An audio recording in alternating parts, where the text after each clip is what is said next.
Tollywood hero Nikhil Siddharth అభిమానులకు good news. Nikhil తండ్రి అయ్యాడు.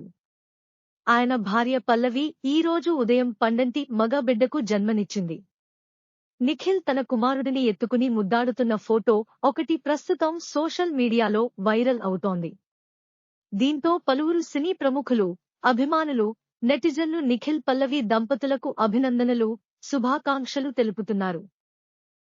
Big Boss fame Sohail title రోల్లో నటించిన తాజా చిత్రం బూట్కట్ బాలరాజు ప్రముఖ ఓటీటీ ప్లాట్ఫామ్ అమెజాన్ ప్రైమ్ వీడియోలో మార్చి 1 నుంచి ఈ మూవీ స్ట్రీమింగ్ కానున్నట్లు తెలుస్తోంది.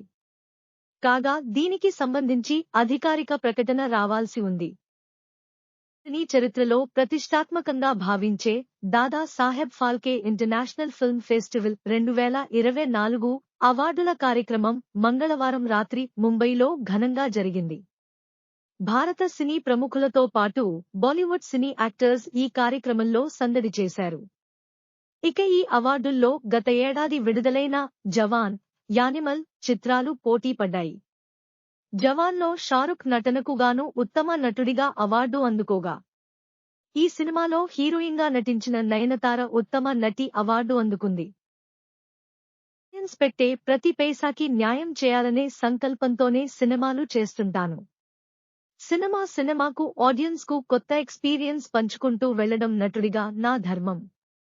ఆ ప్లాన్ తో చేసిన సినిమానే ఆపరేషన్ వ్యాలంటైన్ అన్నారు హీరో వరుణ్ తేజ్. ఆయన హీరోగా మానుషి చిల్లర్ హీరోయిన్గా రూపొందిన ఏరియల్ ఓ డ్రామా ఆపరేషన్ వ్యాలంటైన్.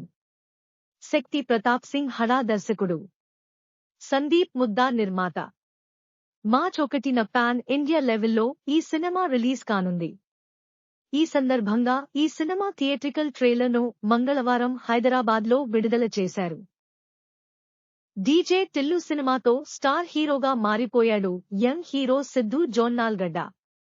ఈ సినిమా ఇచ్చిన జోష్తో ప్రస్తుతం సీక్వెల్లో నటిస్తున్నాడు. టిల్లు స్క్వేర్ సినిమాగా వస్తుంది. ఈ సినిమా విడుదల కాకముందే ఓటీటీ రైట్స్ కు సంబంధించి ఒక న్యూస్ సోషల్ మీడియాలో వైరల్ గా మారింది. ఈ సినిమా డిజిటల్ హక్కులను ప్రముఖ ఓటీటీ దిగ్గజం నెట్ఫ్లిక్స్ భారీ రేటుకు దక్కించుకుందట. ఇన్సైడ్ టాక్ ప్రకారం ఈ సినిమా హక్కులు 35 కోట్లకు అమ్ముడయ్యాయట.